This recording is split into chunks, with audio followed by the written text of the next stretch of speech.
আমি চাল ফেলেছিলাম সেখানে সারা কে চাল বেঁধে গেছে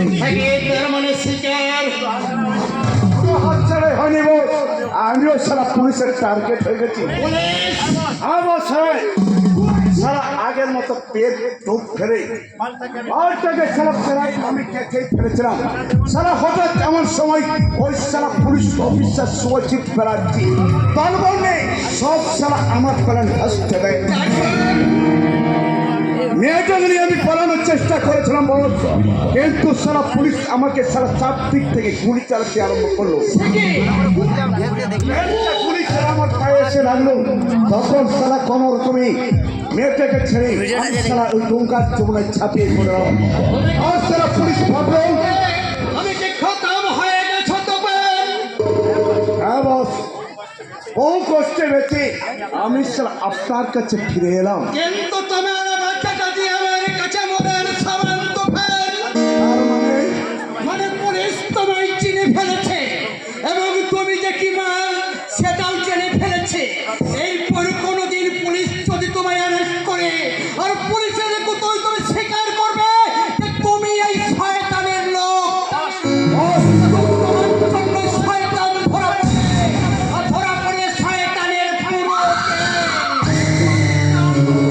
মাথা তো আসবেই না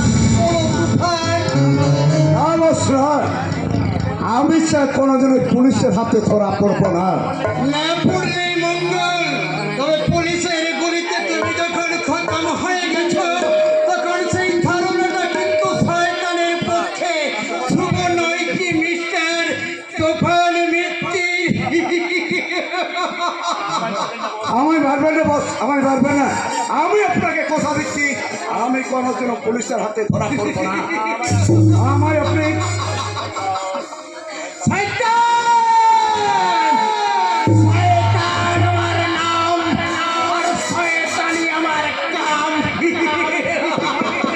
Boy, boss, boy.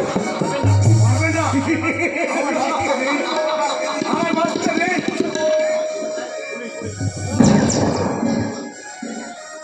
একই বস গুলি চালালেন অথচ আমার গায়ে একটা গুলি লাগলো না।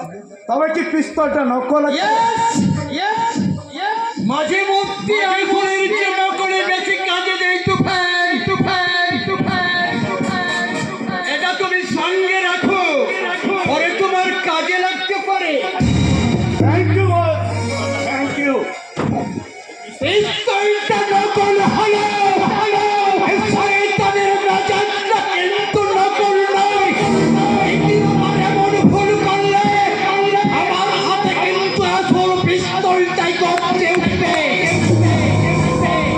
মনে থাকবে বস, মনে থাকবে। কিন্তু কয়েকদিন একটু তুমি গোপনে থাকবে, আর গোপনে খোঁজ খবর নিয়ে দেখবে সেই চিড়িয়াটা এখন কোন ডালে বাসা বেঁধে আছে। ওকে বস, ওকে। আজকের অফিসার আমার অনেক ক্ষতি হয়ে গেল। পয়সা কাছে মাটির কাছে আমার অনেক টাকা অ্যাডভান্স দেওয়া আছে। এই সময় থেকে মালটা ওদের কাছে আমি হ্যান্ডওভার করতে না পারি। আপনি যদি সাহস দেন বস, তাহলে একটা আন্তর চঙ্গি মালের বন্দোবস্ত আমি করে দিতে পারি। আরে আনকোরা চগলি মাল। আর বসাই যদি একটু খসে মেঝে চঞ্চয় করে নিতে পারেন তো। কিন্তু এমন মাল তুমি কোথায় পেলে তুফান? এক বিরাট কাহিনী বস, বিরাট কাহিনী। আমি পুলিশের গুলি খেয়ে ওই যমুনায় চলে ছাপ দিয়ে রূপ সাঁতার দিয়ে যতদূর সম্ভব আমি এগিয়ে গেছি। তারপর সে অন্ধকার সাঁতার দিতে দিতে চানের ভয়ে কত দূর এগিয়ে গেছি তারপর আমার খেয়াল নেই। এক সময় আমার হাত পা দুটো অবশ্য এলো, দু চোখে ঘুম চড়িয়ে এলো। তখন ওই নদী থেকে উঠেই ওই চরের উপর ছেড়ে আমি ঘুমিয়ে পড়লাম। আর পরের দিন সকালে যখন ঘুম ভাঙলো, ওই দূর থেকে আমি শুনতে পেলাম